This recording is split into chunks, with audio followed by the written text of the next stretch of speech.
A very good morning to you, our esteemed viewer. We are delighted to have you watching the Uganda We Want here on Church of Uganda Family TV.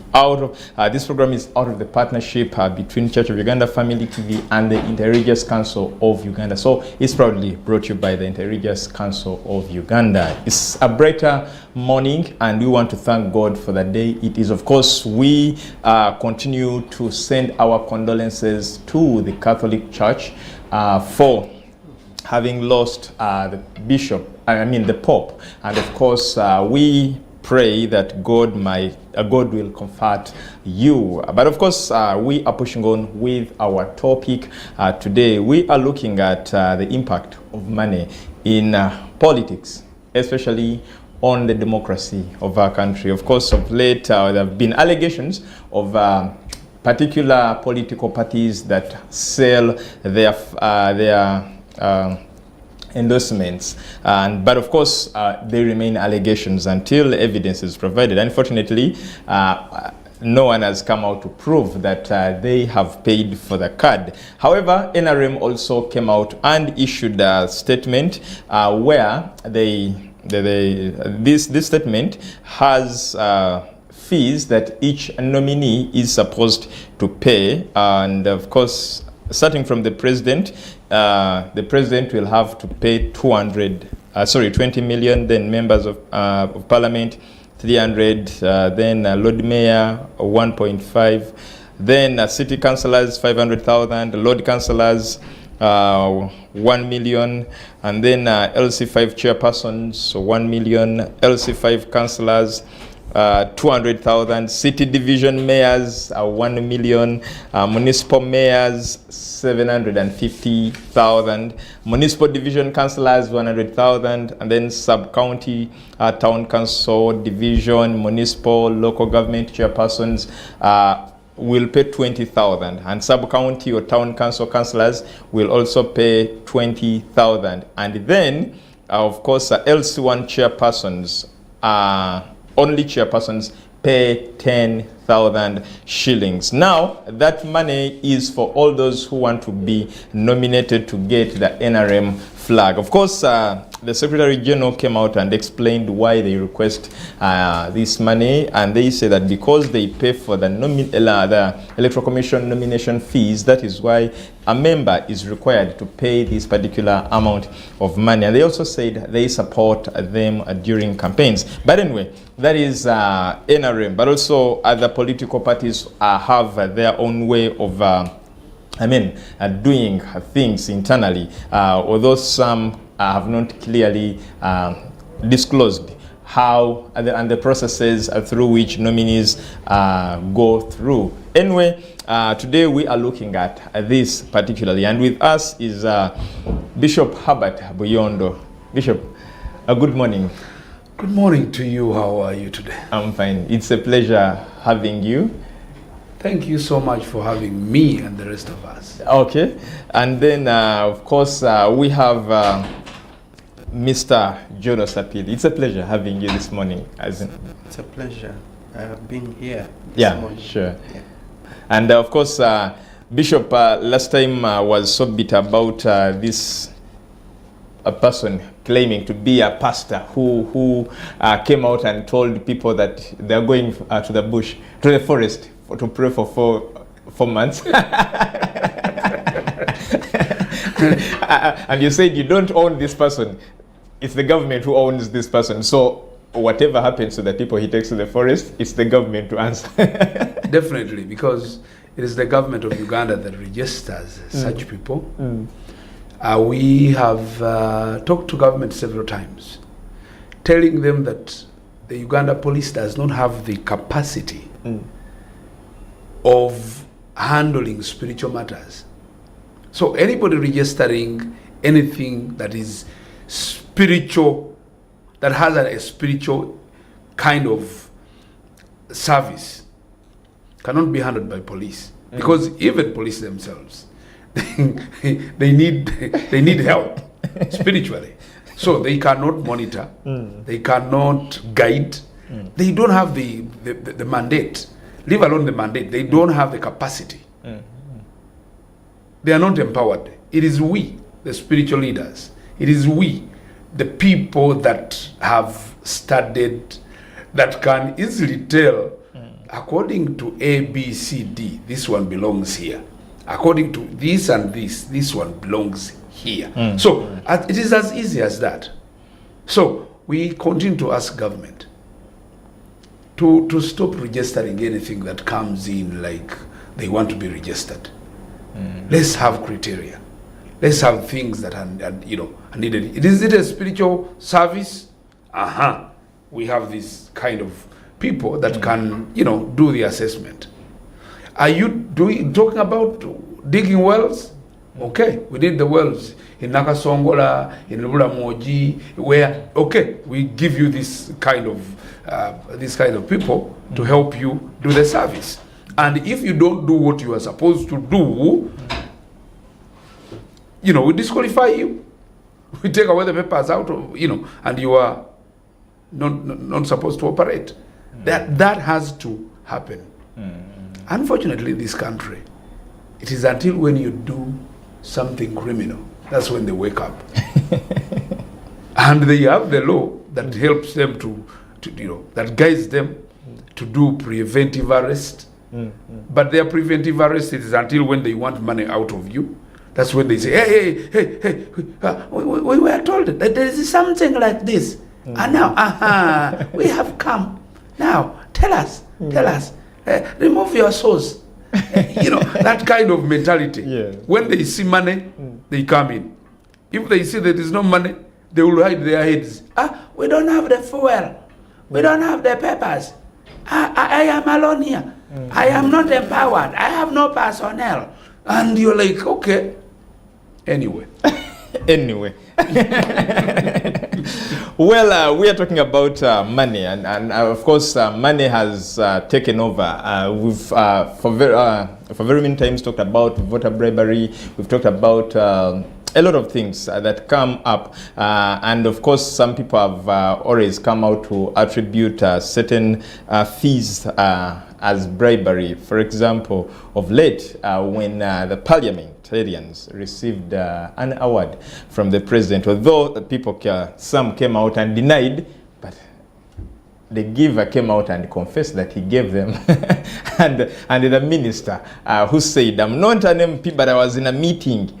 And in that meeting, we agreed that every MP, irrespective of your political party, you should be given an award. And this was the claim that because we are in a budget season, they want the MPs to pass the budget when they are not hungry, so that they pass the budget with a sober mind.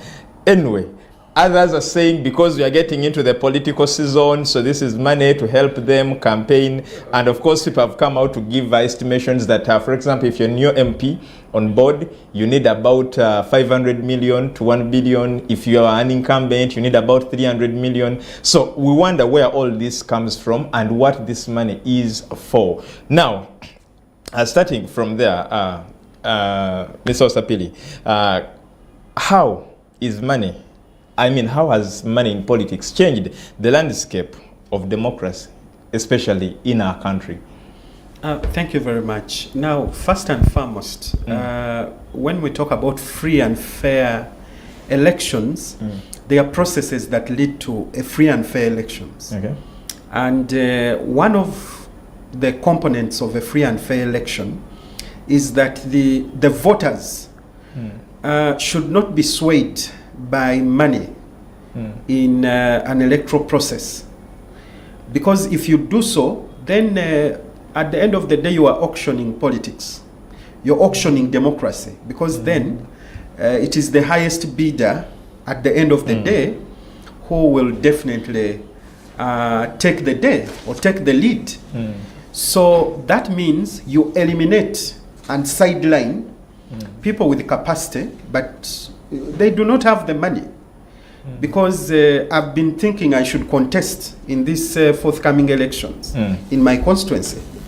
But when I look at my account does not have the money that is required to campaign, to win an election, because you probably need about 300 or 500 million, or to be on a safer side. And because of that, the contestants sell some of their property. And they hope that, you know, when they go through, actually, the question is not when they go through, because to them it's a must. They have to go through. They will not accept the results just because they've put in a lot of, they call it investments, but at DemocJoin. So what will actually happen is that you're going to have leaders, first of all, who are not supposed to be in those places. Why? Because they bribed their way into those positions. So you're also going to have a kind of leaders who are not the best leaders. Why? Because it's not about ability. It's not about capability. It's about the fact that you can actually find someone to finance you, or you can get a loan in the bank. You can imagine the quality. So this definitely impacts on the quality of leaders who are taking up places of responsibility. Back then, we had members of parliament. I think they are still there today. Members of parliament who will never stand at the floor of parliament to make a point. For 5 years, they will not say anything in the house.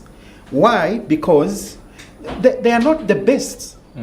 So our politics or our political system is a system that does not look at the best. Our system is a system that goes with those who are able to make their way, you know, to those positions.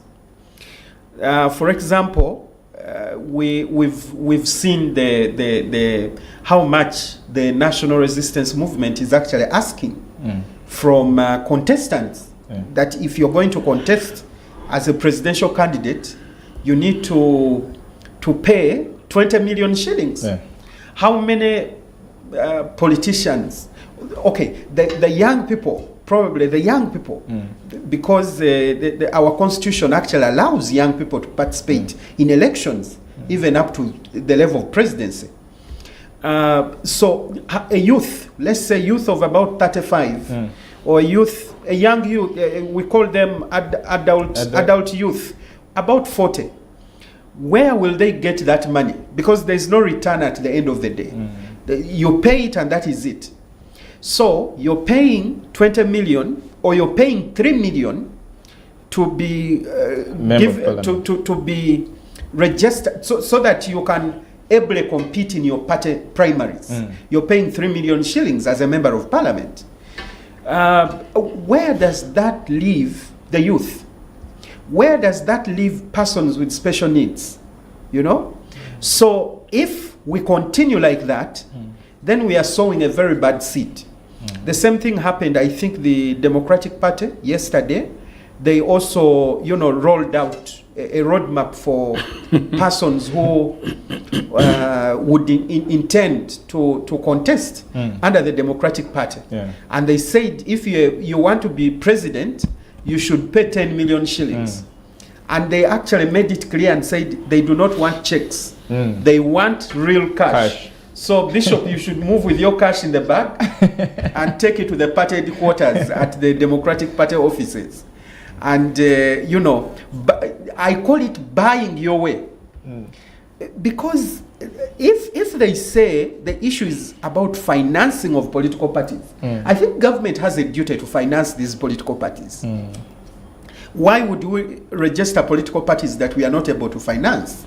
So I think that government is mandated to finance the political parties. So the political parties cannot claim that, you know, we are using this money to finance party activities.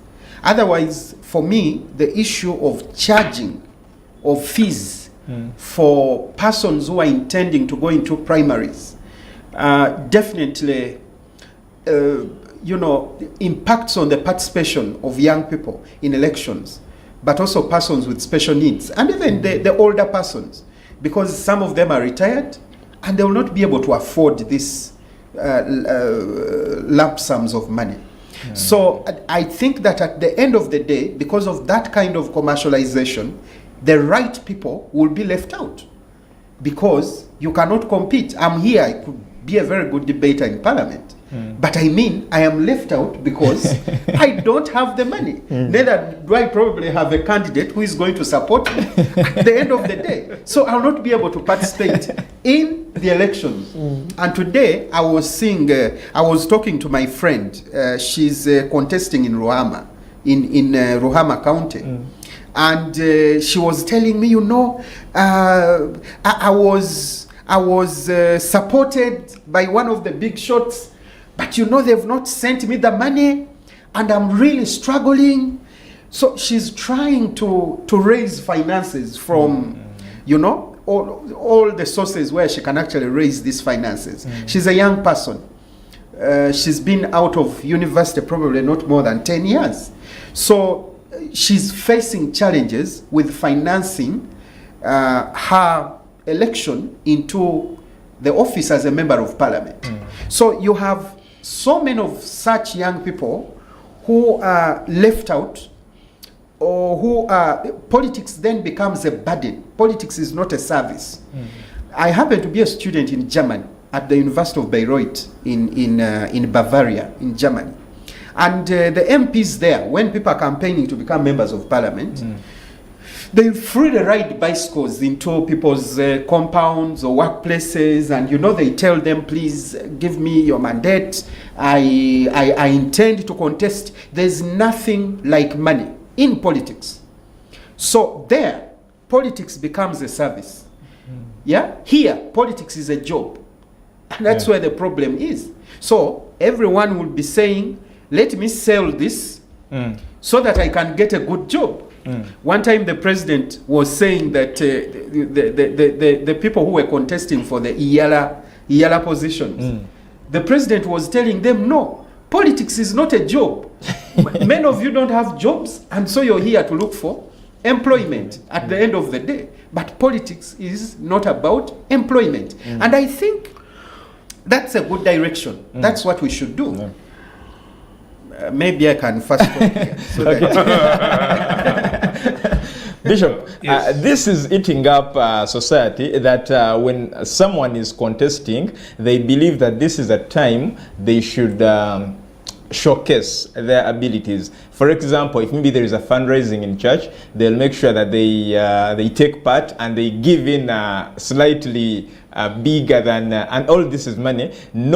I believe not because they were maybe, this money comes from the heart, but because they want to show the Christians that, I'm with you in all. So you'll find them here in this church, you'll find them in the other mosque, and then at one point you'll even find them the other side with the traditional people. But what does and how does this perception of money influencing politics impact on the public trust, especially in democracy? The question you've given me seems to be a little different from what John was answering. For you are taking me to the side of the population, the voters. Yes. But before I get in there, I want to address the issue of party commitment into the political arena. The way things should be is not what it is in Africa and in the side of the countries that are only developing. One of the things that are considered that you are a leader is maturity. That you are mature enough. You are a mobilizer. You have a following. You are not just a starter. Because we putting you to a level of a national leader. Even if you are an MP, you are at a national level. You are a councillor, you are at a regional level. That means you have a following. And getting to that level, we as a party, I'm now becoming a party now. We as a party, I would think you must prove that you have the capacity. Otherwise, if you are not yet there, wait a minute. Use your abilities and capacities to get to a level where you can be able to do certain things before you join this arena that has requirements. And one of the requirements is money. Okay. Let me tell you, when it comes to democracy, democracy is not for the poor. Let me say it again. Please do. The democracy that is in the world today is not an arena of the poor. Is there a price tag to democracy? Come again? Is there a price tag to democracy? Exactly. Okay. The reason why we are suffering today as Ugandans, we are suffering because of democracy. I am sorry to say so. We are crying because of the MPs getting 120, 100, 200, 300, 500 million. It's because of democracy. Because they put in a lot and they become, at the end of the day, dependents upon the treasury. Because they are in parliament, they have no any other job, they are doing nothing. They came when some of them were not yet ready to come. They faced things they could not, they could not manage. And they said, these MPs who got their 100 million, it is said, I wasn't there, but it is said that they cried to the president and said, oh, mabanja gatuta, mabanja gatulibubi, tetusobola kuwangula kalulu. For you want us to do things, but we cannot do them because chilibubi. And he said, okay. Let me find the ways. And what he did was to get classified. That's what I hear, because I am not there.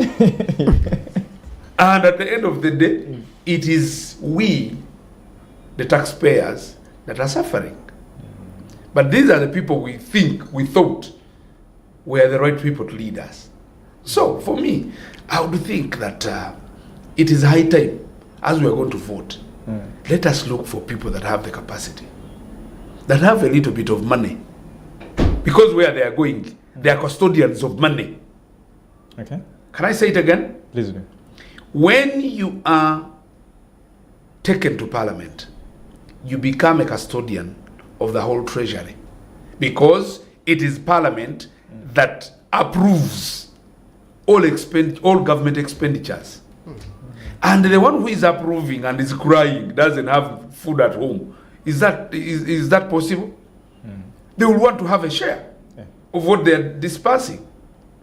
And for that purpose, the treasurer, who is the Minister of Finance, the chief spender, if that language is there, who is the president, will have to consider these people that have passed the money. This is logic. But if we have people that are mature, that are national, that are patriotic, as it would be, but their mind is all about Uganda.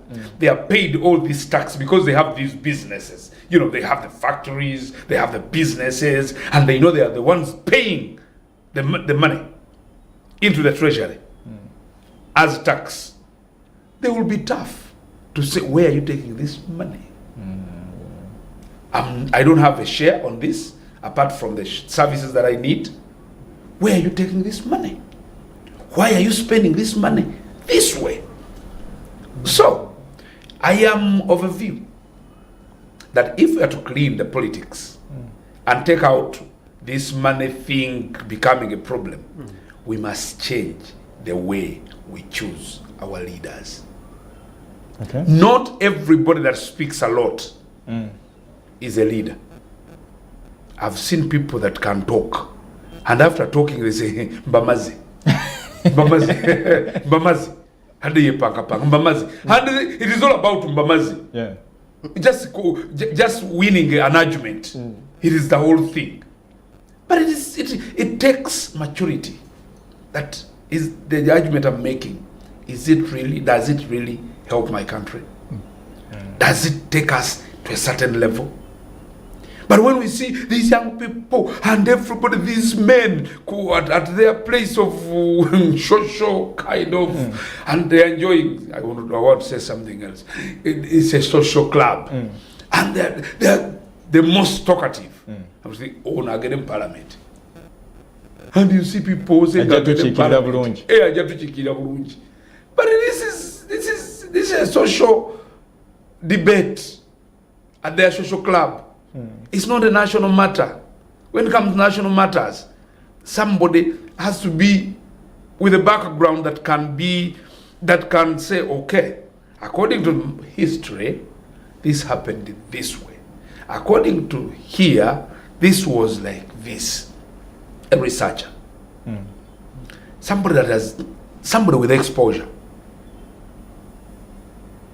People are crying because of President Museveni being in power for 40 and above years. We don't know how many it will be. Not yet 40. But it's going, its surgery is taking it to 40. It is taking it to 40. And it seems it's coming back, according to, whatever that is. The science. According to science, it's coming back. But they don't know. People want him to come back. People want him to come back. And they have endorsed him as a sole candidate. Know what this young man did when he was still young, at school. In school, he was a mobilizer. 1966, his first project after senior 6, his first project was mobilizing his community. The elders in the community tell them, stop nomadic life. According to history, nomadic life, these are the results. I've done my history in school, now we must practice settlement. And he convinced them. Today, they are the richest region. Because of his efforts in 1966. My question, this young man you want to bring into leadership, what has he done? This person you want to bring in, mwagala tumuoze kama ziga, because nayagenda aliyeko. That is the mentality here in Buganda, in Busoga, in these other areas. That is the mentality. Let's put it somewhere. We must change that kind of perspective and have a focused kind of society that knows what they want before we argue on this kind of money we're talking about. Secondly, when it comes to political parties, when they receive money from candidates, what are they using it for? Is it for the benefit of the people that sit at the party secretariat? To buy business class tickets and go somewhere because you're a secretary general? Because that's the mentality that is in Uganda. Because the MPs are brought in their whatever remittances every month, and you see the account is fat enough, you buy a business class ticket, you go to somewhere and start, because you're a secretary general or whatever, a mobilizer, what is the purpose of this money? Candidates struggle after paying all these fees. They struggle to facilitate their campaigns. Why? We gave you a flag. Now the flag, whatever, is a big thing. Because they think they have a popular party, a flag thing is big. They don't care whether you win or lose. They are flag bearer. They don't care whether you win or lose. Fetwa flag. Woman. Secondly, there is a lot of in-party intrigue. After losing the flag, these people come independently. And they start fighting their own flag, whatever, party member. All these things have to be addressed if we are to streamline and bring out a system that is good. These campaigns that have just passed in the presidential campaigns, nobody expected this Kamala woman to be as powerful as she was. But after the president, because Michelle was even more powerful. Michelle Obama was more powerful. Everybody thought that she was the one that is going to hold the flag, because Biden seemed to be a little weak after the first presidential debate. But they said, let's give this woman an opportunity. Because it's not an individual that leads. It is a party who will work, and said, I'm nominating her to stand, to come in. This is my view. Michelle Obama and Barack Obama, the people that everybody thought Michelle would be the best. Michelle came out and said, I support her. She is able. And Obama, that thing went viral. The whole world started trusting in this woman. And this woman who was whose voice was down before, she became so big, speaking with a lot of boldness. Why? Because she has these people start bribing the way you said it. They are not sure. Even their party is not behind them. They are struggling to get in there on their own. When they get in there, Hakati nzenange najja wanonzeka. Nobody was on my side. I must find ways of survival. Those are the things behind all this money. Those are the things behind all this money thing. They are trying to bring to recover. And here when they are spending, they are trying. And here when they are spending, they are trying to make sure that they win. If I don't win, trying to make sure that they win. If I don't win, I'm losing everything. So I will do everything to make sure that I win. So anything, as long as it can bring 2 votes, they will do it. At that point, the national kind of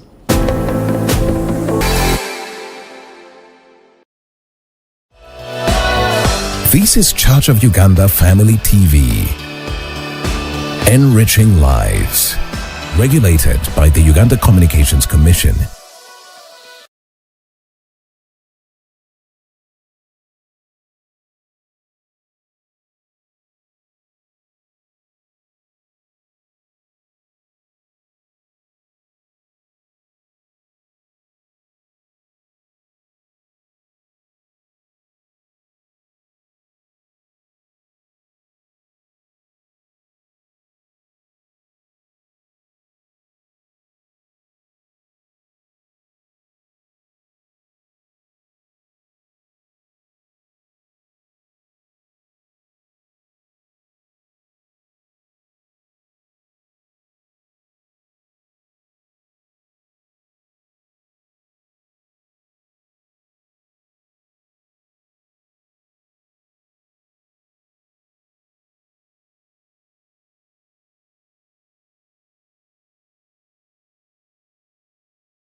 This is Church of Uganda Family TV. Enriching lives. Regulated by the Uganda Communications Commission.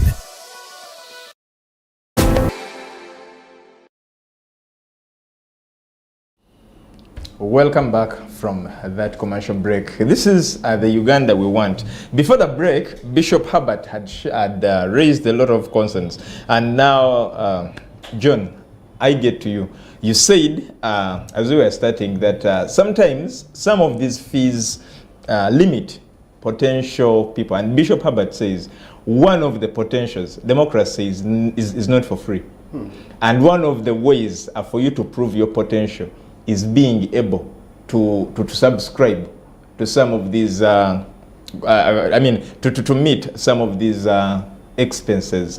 Because if you can't invest in your party primaries, how are you going to how are you going to invest, or how are you going to finance your campaigns? That is now a big question. And what is your view on this? Now, I think the ability that Bishop was speaking about is he's talking about, first of all, exposure. Yes. For a leader or for someone who wants to lead a constituency, for example. You don't just wake up from nowhere. Yes.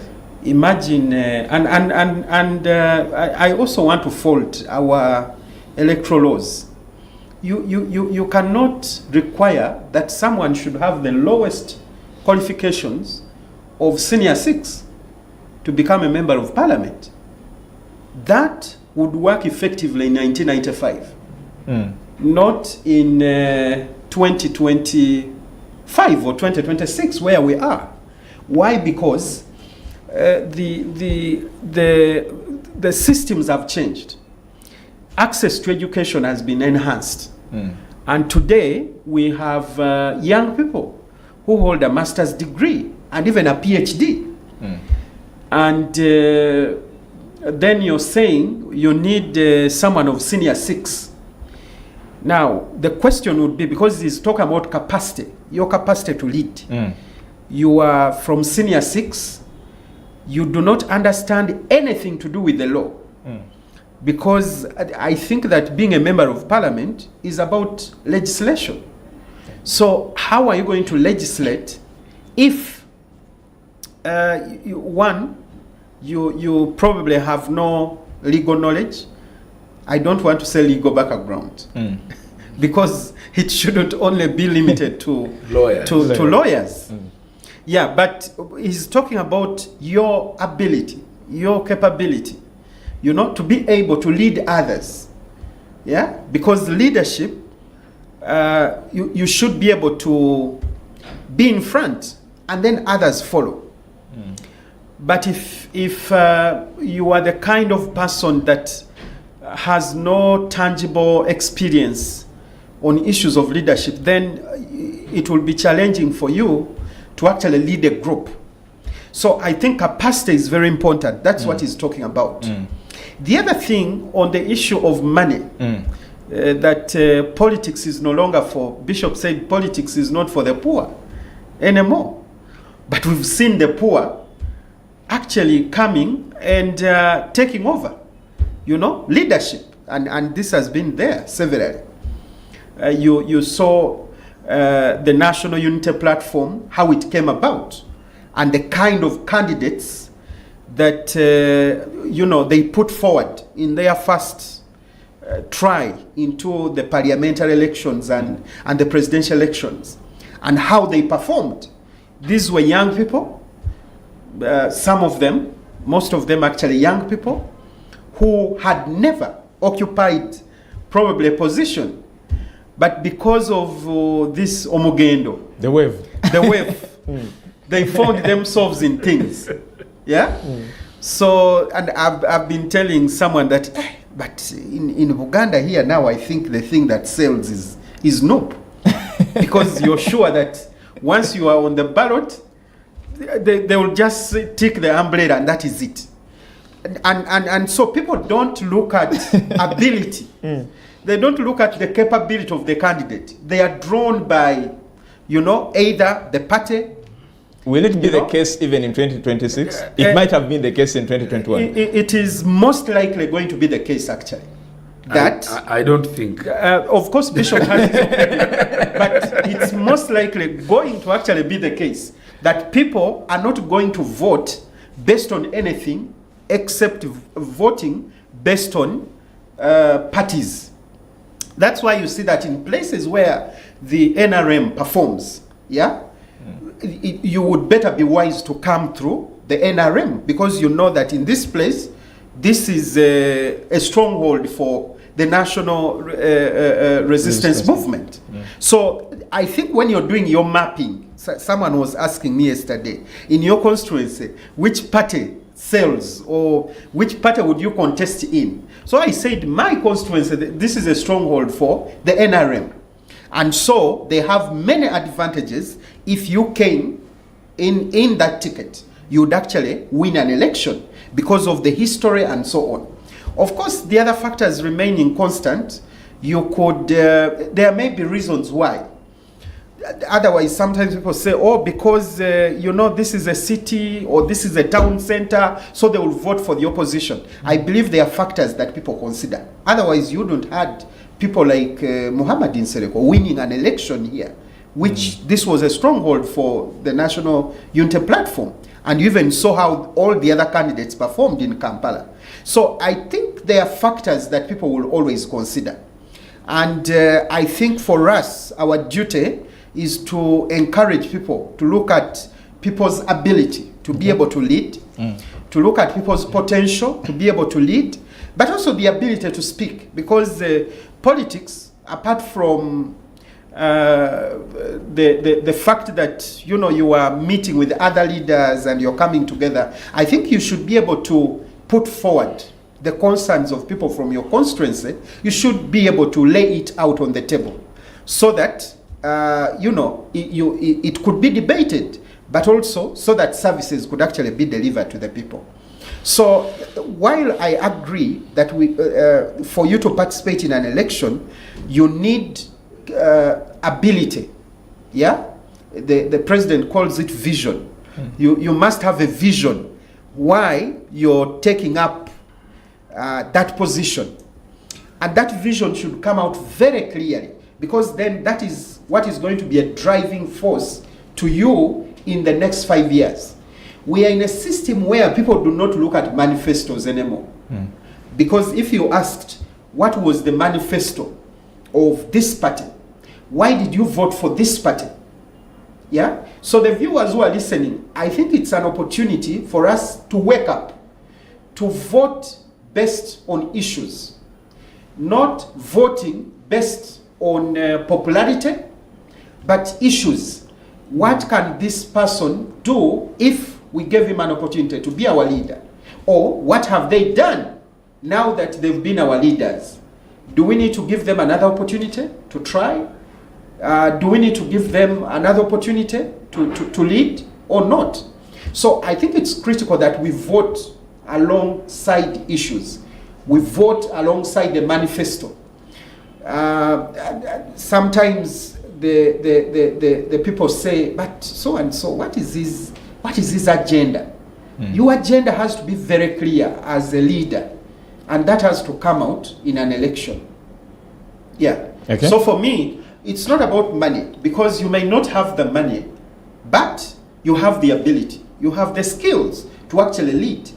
That's why in some countries where you have the upper house and the lower house, we would push for more experts into politics. But unfortunately, these experts do not have the money. If you talked about the good professors, they will not be able to finance the campaign because they do not have the money. Talk about the medical doctors, who understand issues of health. They will not have the money. How much is a medical doctor earning? Unless if you're going to steal so that you're able to gather the money to finance your campaign. Yeah, so I think we should shift from just voting people because of popularity or because of a party to voting people because of actual issues and because of their ability to be able to lead in the different spaces where they are. Okay. Yeah. Thank you so much, Bishop. Still on what John has raised about someone able to represent matters. It is absurd that we do not have any pre-election debates for these candidates, for someone to know that indeed this one, because when people come in campaigns, for example, if someone is in the opposition, they'll attribute all the poor service delivery to a particular person. Because you voted so and so, that is why this, and then the other party will also do the same. That is why you're going, and you realize that at the end of the day, people are left in balance. They don't know. When they vote this one, they tell them Mwalondabubi. When they vote the other one, they tell them you don't have this because this person has overstayed in power. And they can't provide, so it's time to change. So you realize that people fail to draw a line between national issues that are supposed to be debated about in Parliament and societal Local problems, needs. local needs. So how are people going to do about this? Because this person comes, they have the potential, they can speak, they are confident when they're in the community. They are confident, so people think on your warfare, they can represent our problems very well. Of course, that is, I think it is done intentionally. For a society like Uganda, that has a few opportunities, a few resources, trying to adopt a system of leadership where you have to do routine elections and democratic activities, it is unfair. Because when you look at the money we spend in this process, it is too much. I want you to go and do your own background check and research and look at the budgets, the last 2 budgets, and see what was put in the budget and what has been implemented. You'll find out that much money has been diverted into political issues. Because there is some pressure here. Politically, we promise this, we have to fulfill it, and therefore we have to do this. If this is this, if not that, let's borrow the money outside and use this one that was approved to do this and that. That is because of democracy. If we had a system that where we can have an interval of a bit of time after people being elected, because the people we elect are not the solutions. It is us Ugandans that are solutions to our own problems. Some have claimed them the answer to your problems. No, that is politics. Anybody to get a win, to win an election, they have to present themselves in that way. Because we Ugandans, we have portrayed ourselves as vulnerable people. We are so vulnerable to the extent that we need somebody a savior somewhere who has to come. But a savior has been with me and we have been together. We are the same. And you think, where is he going to get the salvation from that is going to deliver to me? So we need to revisit and look at a system that will help us to develop faster. The oil is going to is soon coming out. But I can tell you, this oil, if we are not serious, the money might end up into doing things according to some few people's interest. Let's not talk about Museveni who said, this is my oil. Museveni, he's 80 years, is now saying, I still have 20 years. My daughter told me I still have 20 years on earth before I meet my God. But that does not mean that he will be in leadership. But people might come and misuse the money for the oil. The systems have been put in place. The National Oil Company, the Petroleum Authority, all those things, they are good. Because we have the best right now in Africa, if not in the whole world. Because after benchmarking from different countries, we have the best system.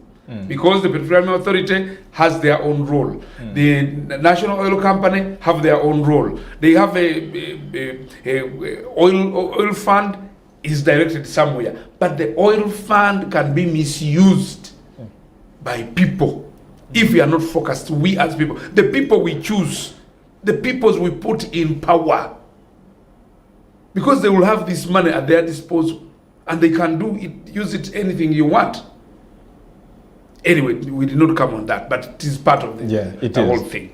But we must change, we as Ugandans, we must change our perspective and get to know that these people are our employees.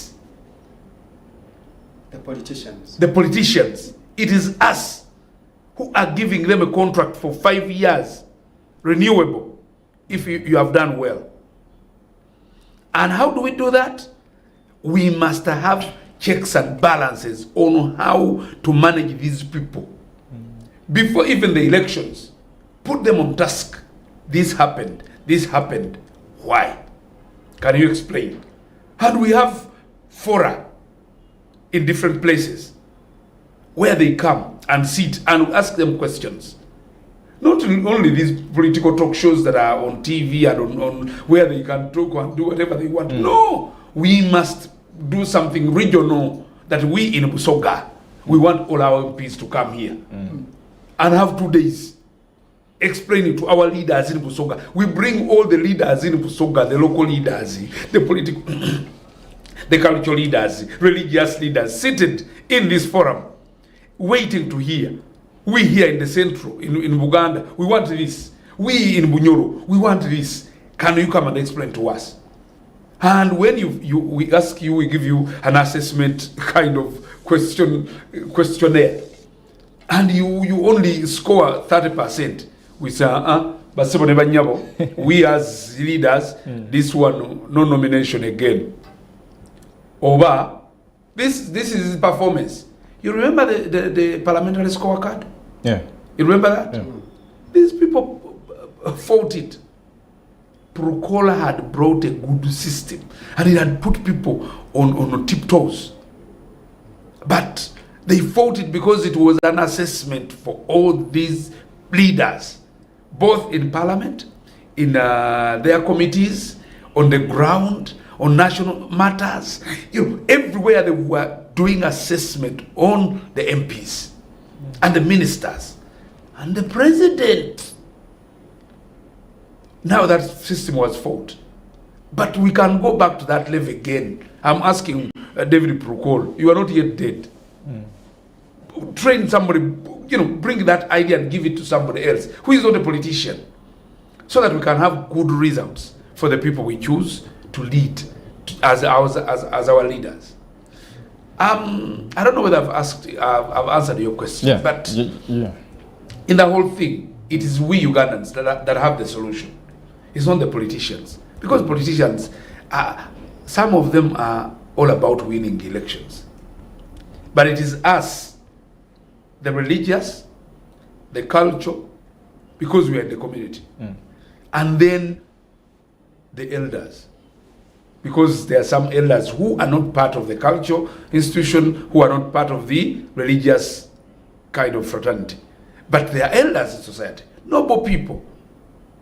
For example, I was in our last retreat as IRCU. We were in Mukono, and I happened to be seated on the elders' table.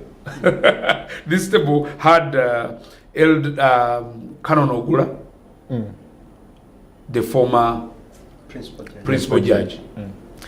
I had Maggie Chikozi, and later we were joined by Professor Suruma Ezra. And we had a discussion in these 3 days we were in Mukono. Oh my God.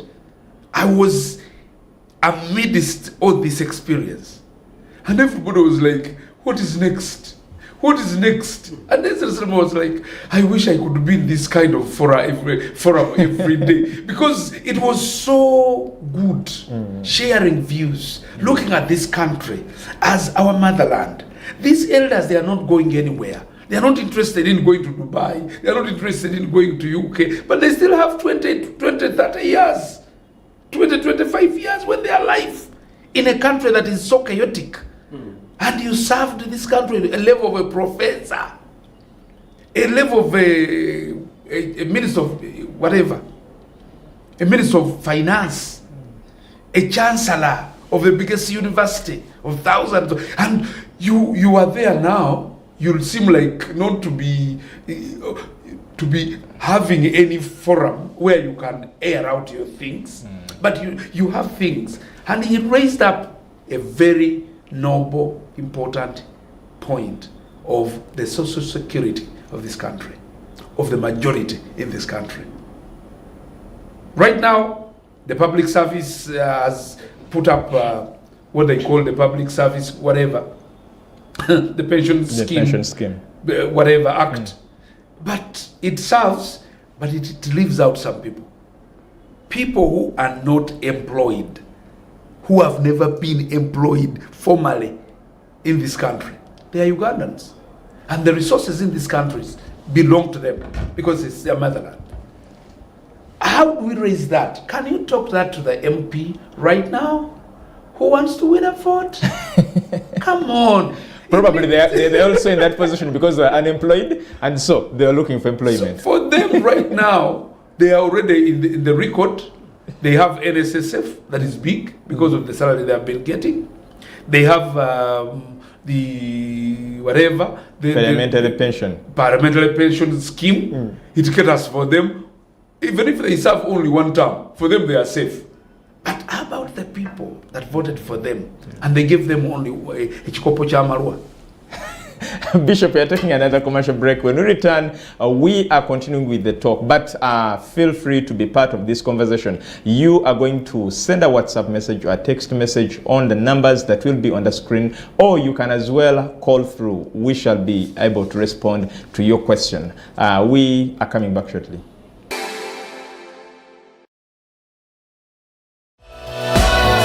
This is Church of Uganda Family TV. Enriching lives. Regulated by the Uganda Communications Commission.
This is Church of Uganda Family TV.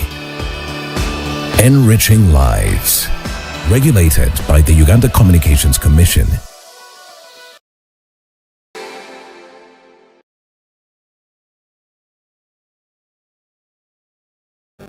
Welcome back to this last part of this show today. This is the Uganda you want, and we are looking at money, politics and democracy. And of course, in this part of this show, feel free to send in your comment on WhatsApp, or you can send a text message. It will come through. Before the break, Bishop had raised a number of concerns, and now these go to regulation.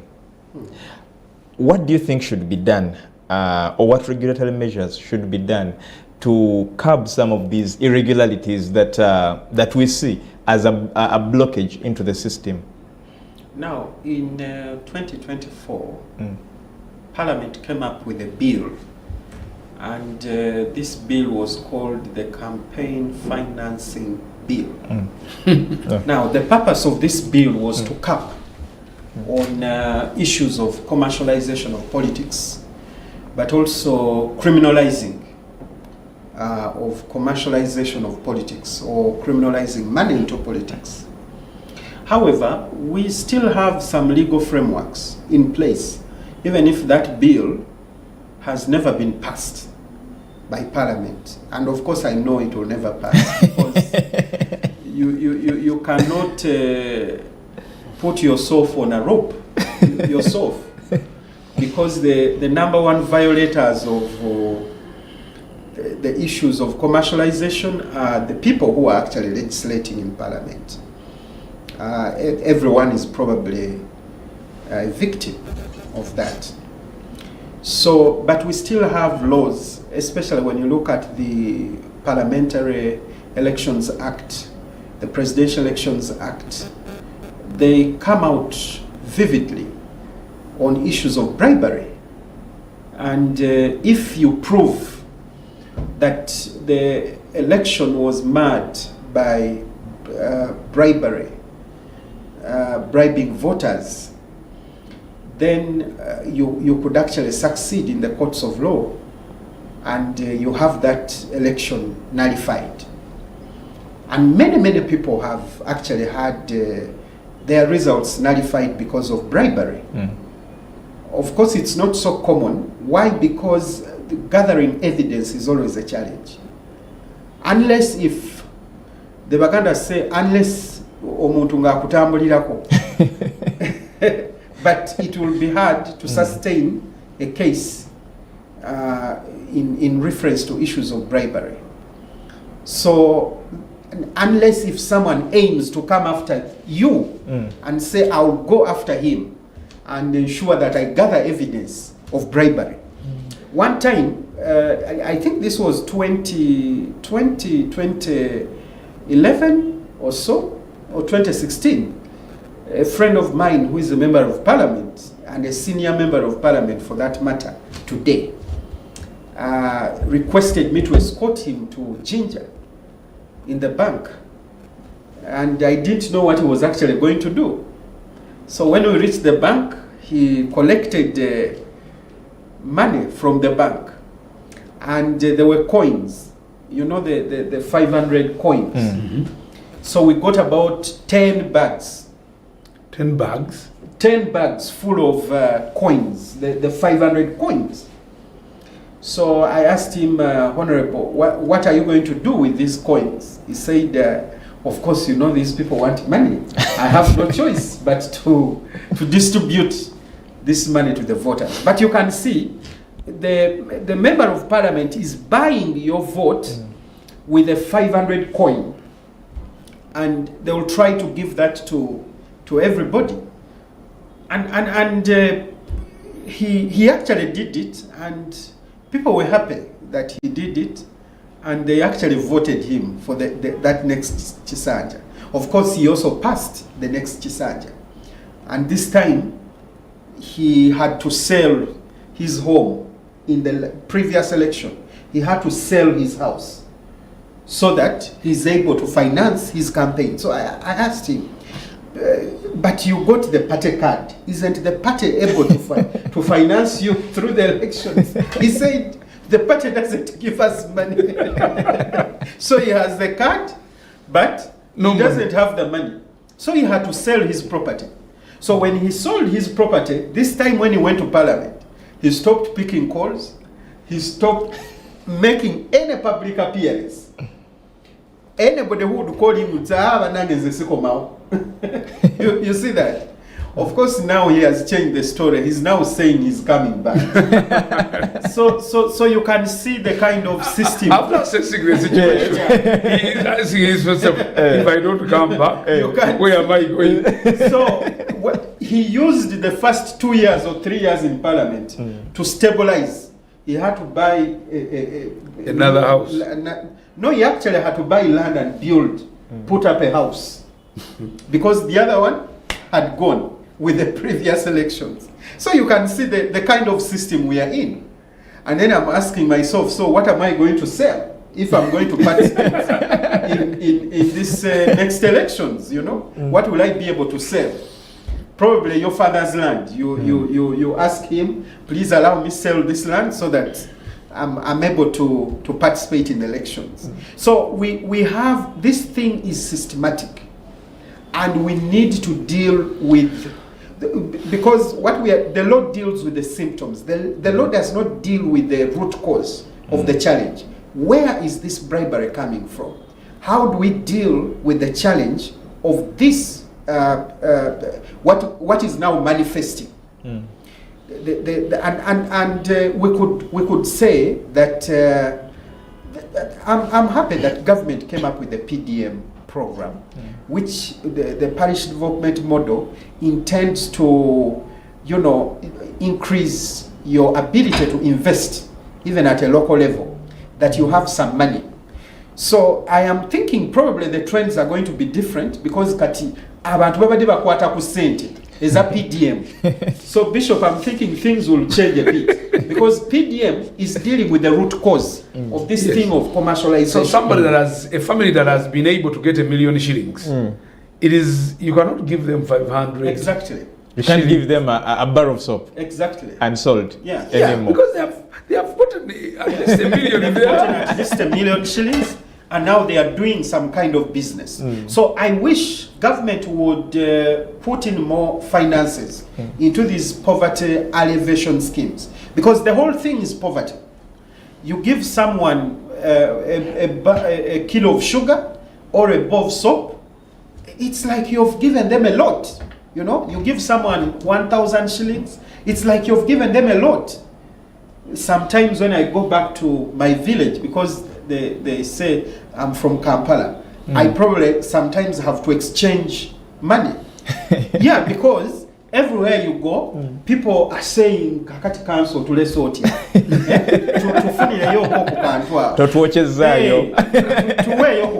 And they know lawyers are managing. Yes, exactly. So you can see the kind of society we are in. Yes. It is totally a monetized society. So I think that we have to deal with the root causes. We have to deal with what is bringing about commercialization. That's what we ought to deal with. But also, the leaders should lead by example. Because for me, as a member of parliament, I learn from what the other leaders are also doing. So if the other leaders are moving with envelopes and dashing money wherever they go, without any form of accountability, I think there will be a challenge. You know, they will also be drawn to dashing out money without any form of accountability. Yeah, so I think it's good to have a finance capping law. It would be a good thing, but I doubt if we'll ever have such a law in place. Because people are not willing to tie their necks with ropes at the end of the day in the names of commercialization and so on. Okay. Bishop, what do you think should be done to regulate all this system, including what you talked about, the system, the criteria, as we citizens follow to vote people? Who speaks louder, who... I think that's the word. Yes. Yeah. I think the best thing is in the hands of our elders, sensitizing the people. Because information, one preacher made a statement and said, if you are not informed, you are deformed. Any society, and the Bible says, my people perish because of lack of knowledge. If we can sensitize our people on who a true leader should be, and the roles and responsibilities of our leaders according to the structures, that will be enough to help our society. But even if you bring the law and put it in place to curb all this, and people are not sensitized, you'll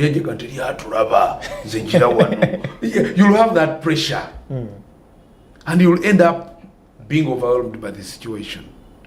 But if the people are sensitized, they know what they're dealing with. I can tell you, Ugandans are very compliant. If they get to know that an MP, do you know that it is even intentional? That the leaders do it intentionally. MP twabawade sente bweziti. Kubatera ambwa. Zibagajambule. You have the meat in your hands, okay, you must serve it out. But if there was a system of a proper system of leadership where leaders come together and discuss these issues, do the things to the interest of the nation. You just look at the 500 million. That was the Mpuga thing and all that. But it wasn't only the Mpuga that ate the money. Other people have eaten the money, but because of their own internal intrigue, they wanted to use this at the end of the day, destroying systems within their own party. Destroying, because everybody wants to get rid of you, they will do anything to make sure that they destroy your name. They use their own people, but that is not the way leaders should behave. There has to be internal mechanisms of working on issues, of defending our own people. My fellow leader has made a mistake, but he's a leader. Without him, we are going to suffer. What do? Let us sit down internally and sort it out. Not fighting each other. Let me tell you, we have many wrangles in church. Many. But because we know that it is not a personal interest, we sit down and talk about these issues. We sit down and solve them. And tomorrow, we come back and serve the people. Because different people that have human beings, everybody has got their own behavior and characteristics. And their characters will always, my character will offend your character. Because the way I behave, you might not be the way you want me to behave. At the end of the day, we disagree. But that disagreement does not mount to a level of saying that we cannot work together. Leadership, if you're a leader and you are in politics, make sure that you have people that your fellow leaders are also leaders. It's not only you. And when you go, leadership will remain and other people will come in. So sensitizing our masses as leaders is very, very crucial. Okay. Talking to them, telling them the truth, that an MP does not have the capacity to do a road.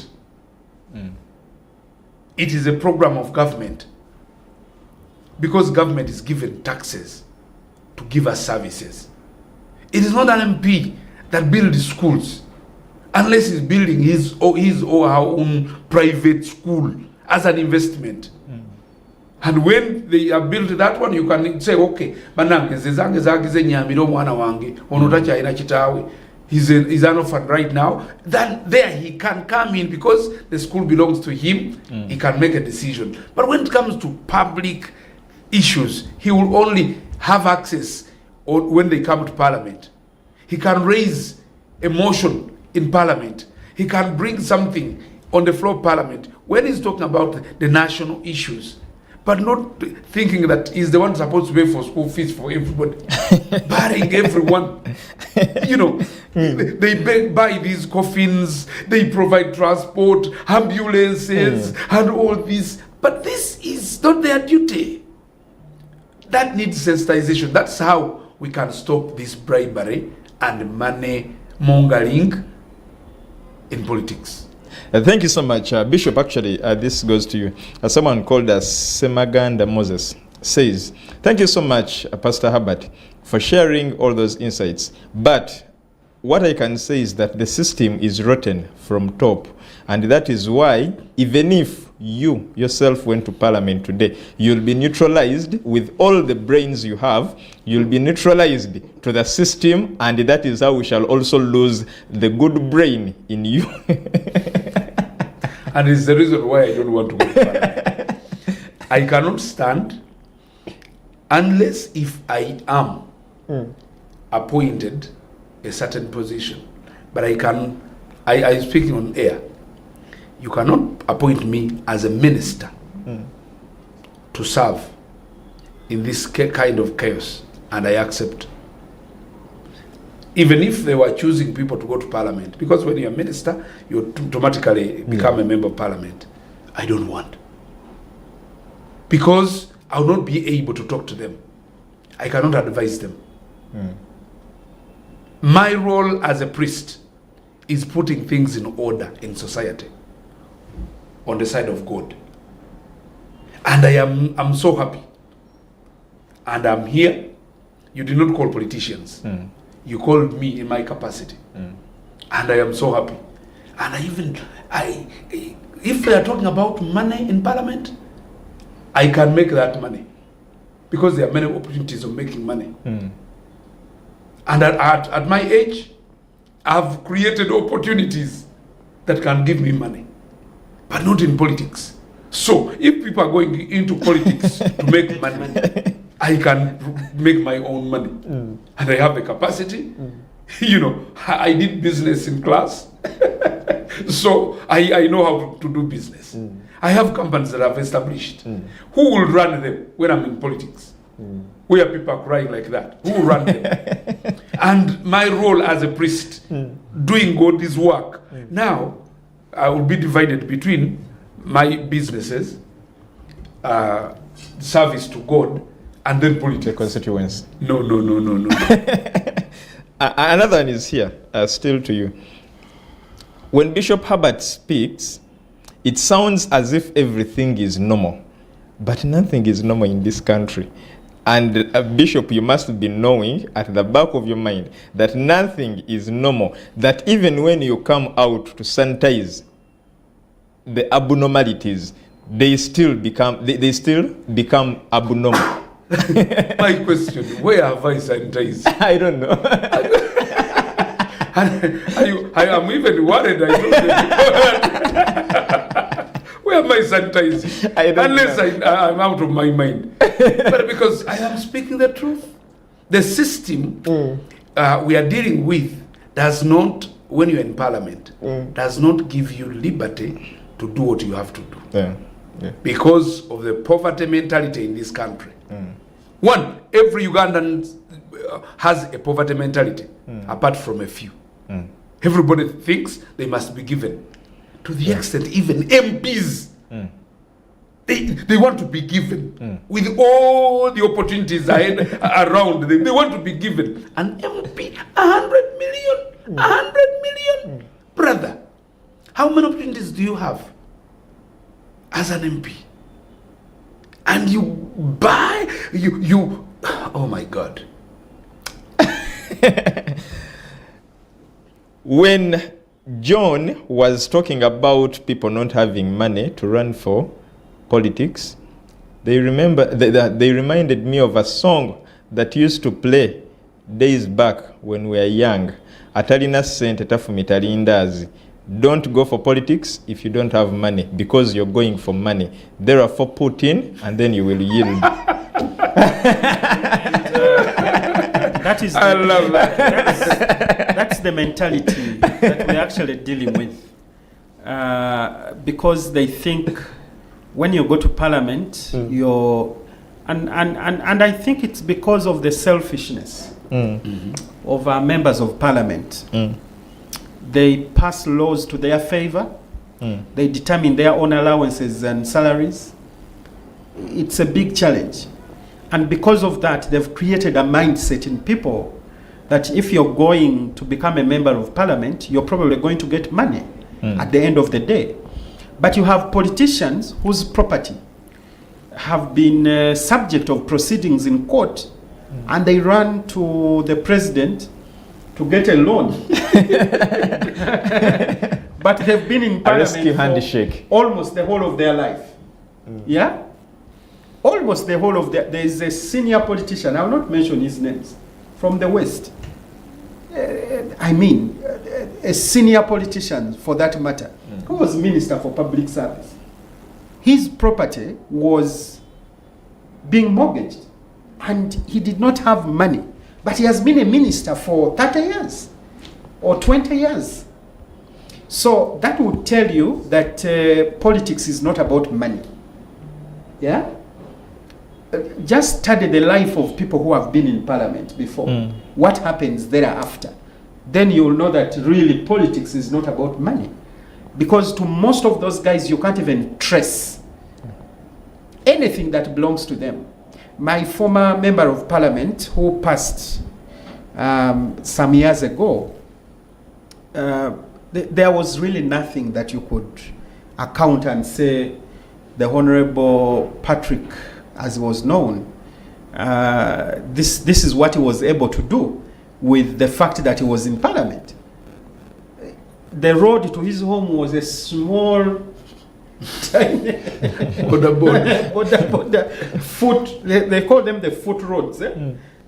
something Footpath. tiny like the footpath, you know. So you couldn't see anything out of his life. Why? Because when these guys go to parliament, they are already victims of debts. Yeah? So they go to parliament to basically pay debts.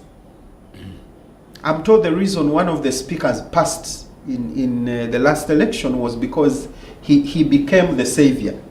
He enters a deal with you and then he pays your debts.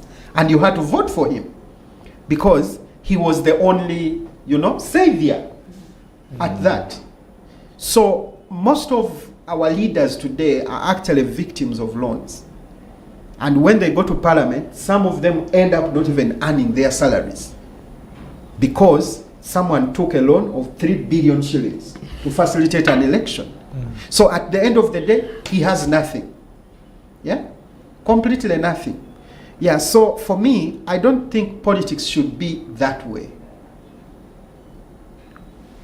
Okay. And I don't think people with sanity, like some of us, will probably go into such kind of politics, where you have to trade people's rights, for your private interests. Yeah. I'm winding up with this one. He says, when the NRM issued the fees, it was clear that they support their candidates, they pay for their electoral commission fees, but they also give them a package for the campaigns. However, there are political parties who still ask for these fees, and the accountability is never known. To me, I think if all political parties copy this from NRM, it doesn't matter how much you ask from your candidates, as long as in turn the candidate who takes the flag is going to benefit out of this, and that is how we shall maybe stop or reduce on the stress that our politicians are going through. Otherwise, each time you see parliamentarians on the floor, they look stressed, they look depressed, and they look worried. We don't know why, but probably it is because of the debts. Yeah, that is true. I think for me, I wouldn't emphasize the issue of financing of politicians by their parties. I would emphasize financing of politicians by government, because government is supposed to actually finance these political parties. Though the challenge we had was there are political parties that do not have representatives in parliament. So they were not able, or they are not being financed. But the law says if someone fronts a presidential candidate, they're supposed to receive the same financing, all of them, at all levels. So I think we really, as a country, we have to focus on ensuring that political parties are actually financed, so that at the end of the day, members, or rather candidates who are contesting, do not struggle to go and look for money. Of course, I'm aware of a political party that doesn't publicize their costs, but we are told internally there's a lot of money that goes by for you to be given a card of that party. So I think political parties and politicians should really desist from this habit, because then you make politics to be a farm where people are minting money at the end of the day. And that's where it starts from the political parties. So if we can also deal with the issue of financing of political parties, I think it may also reduce on issues of commercialization of politics. Bishop, your response on this, and give us your closing remarks as well. As we conclude, I do not think that the solution lies either in the legal frameworks, it lies in a few individuals, it is within us as Ugandans. We must respect this country, knowing that we are here today, tomorrow we are leaving. But when we leave, what are we leaving behind for our grandchildren? 2, what will be counted on us that in a generation where A, B, C, D happened, so and so was alive. Today, we look at the impact and the effect of the 1900 agreement in regard to this country. But everybody that was here, That was part of it. huh? Everyone that was part of it. Yes, by that time, is no longer alive. They are nowhere. But we are suffering with it.